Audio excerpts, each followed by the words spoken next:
Hey guys नमस्कार। मैं आपका दोस्त अमित। स्वागत है हमारे इस YouTube चैनल पर एक बार फिर से। आपके प्यार और आपके रिस्पेक्ट के लिए मेरे स्टूडेंट्स तहे दिल से शुक्रिया।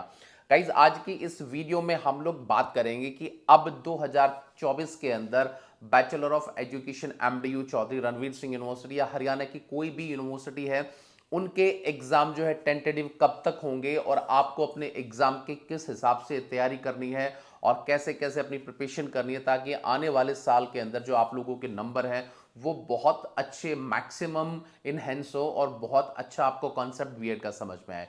तो गाइज आगे बढ़ने से पहले एक छोटा सा अनाउंसमेंट, अगर आप अपनी बीएड की हरियाणा की किसी भी यूनिवर्सिटी की प्रिपरेशन करें तो हमारे जो हैंडमेड नोट्स हैं वो इंपॉर्टेंट क्वेश्चन भी हमारे पास अवेलेबल है। जो नंबर नीचे शो हो रहा है आपका 9996060785, व्हाट्सएप पे हाई का टेक्स्ट करेंगे और इंस्टेंटली जो पीडीएफ है वो आपके पास भेज दी जाएगी। तो चलिए विदाउट वेस्टिंग और टाइम गाइज हम लोग स्टार्ट करते हैं। गाइज देखिए, जो बच्चे 2024 के अंदर अपने bachelor of education first year के एग्जाम देंगे, पहले हम लोग उनकी बात करते हैं। क्योंकि देखिएगा इस कोविड के बाद से, क्योंकि 2019 तक हरियाणा के अंदर जो एडमिशन होते थे वो बिल्कुल टाइम से होते थे, सितंबर अक्टूबर तक फाइनल सारे एडमिशन हो जाते थे। पर जैसे ही 2020 21 22 और 22 तक जो कोविड का जो सिचुएशन रहा और उसके चलते जो यूनिवर्सिटी का जो एक सिस्टम था वो थोड़ा सा बिगड़ गया था, जिसके कारण बच्चों के जो एग्जाम है वो अगस्त और सितंबर तक भी काफ़ी यूनिवर्सिटी के हुए हैं, जो इस कोर्स को थोड़ा सा और एक्सटेंड कर देते हैं।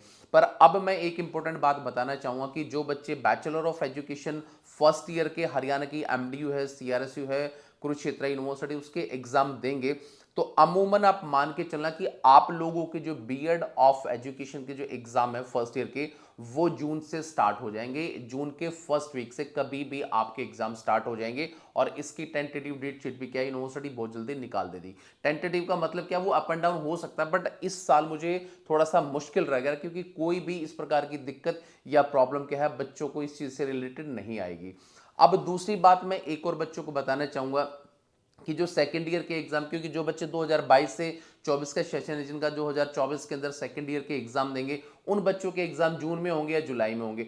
देखिए अमूमन में एक बात आपको बताना चाहूंगा, कोविड से पहले सिचुएशन क्या रहती थी कि एक दिन आपका फर्स्ट ईयर का एग्जाम रहता था और सेकंड डे आपका बीएड सेकंड ईयर का एग्जाम रहता था। तो अभी वो सिचुएशन थोड़ा गड़बड़ा गया है।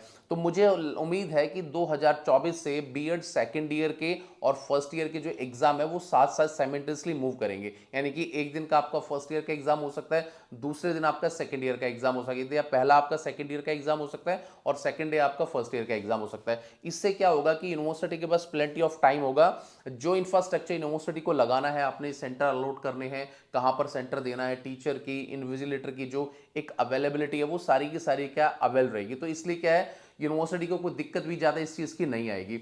अब यहां पर बात ये होती है कि आप अपनी स्टडी को कैसे स्टार्ट करेंगे, क्योंकि टाइम आप मान के चलो नवंबर तो चला गया आपका, दिसंबर, जनवरी, फरवरी, मार्च, अप्रैल, मई, जून, कम से कम 5 से 6 महीने बचे हैं आपके पास। और उसमें सिलेबस का जो मैक्सिमम जो रूल है वो बहुत ज्यादा है, तो सिलेबस काफी। तो गाइज अभी मैं आपको बता देता हूं कि जो भी आप लोगों के फर्स्ट ईयर के 5 सब्जेक्ट है, 3 तो आप लोगों के कंपलसरी हैं, 2 आपके टीचिंग सब्जेक्ट हैं।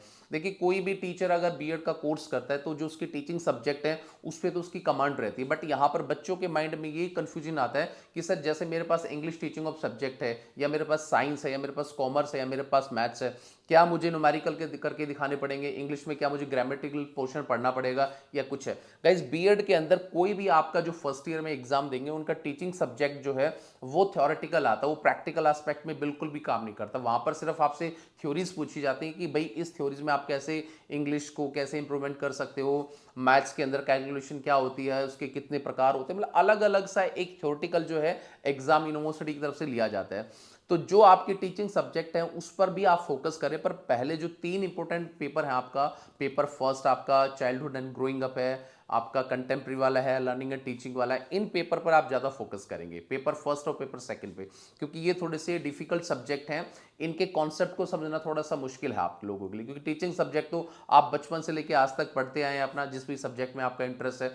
बट ये जो साइकोलॉजी है आपका, चाइल्ड साइकोलॉजी है आपका और कंटेम्प्रेरी है, ये बच्चों के लिए थोड़ा सा डिफिकल्ट हो जाता है।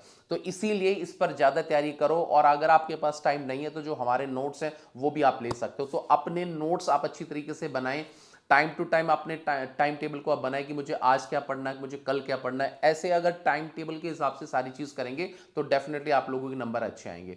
अब सेकंड ईयर की मैं बात करता हूं, बैचलर ऑफ एजुकेशन, क्योंकि देखो आपको पता है कि सेकंड ईयर के अंदर जो सब्जेक्ट होते हैं, 7 सब्जेक्ट होते हैं, फर्स्ट सेकंड थर्ड फोर्थ के 2 पार्ट होते हैं, फिफ्थ के भी 2 पार्ट होते हैं।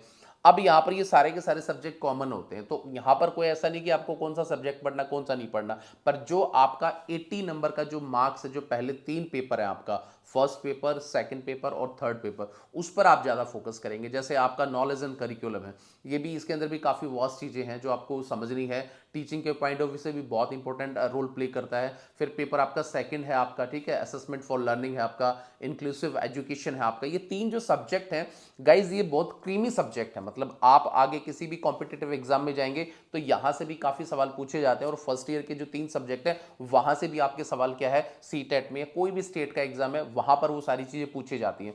तो इसलिए इन 3 सब्जेक्ट को थोड़ा ज्यादा टाइम दे। बाकी जैसे 2 आपका फोर्थ ए और फोर्थ बी है, वो आपका 40 मार्क्स का पेपर होता है आपका, 80 मार्क्स का, उसको सेग्रीगेट 2 पार्ट में किया गया है, उसको भी आप पढ़ सकते हैं। पर मेन जो आपके 3 सब्जेक्ट है इस पर आपको ध्यान देना है।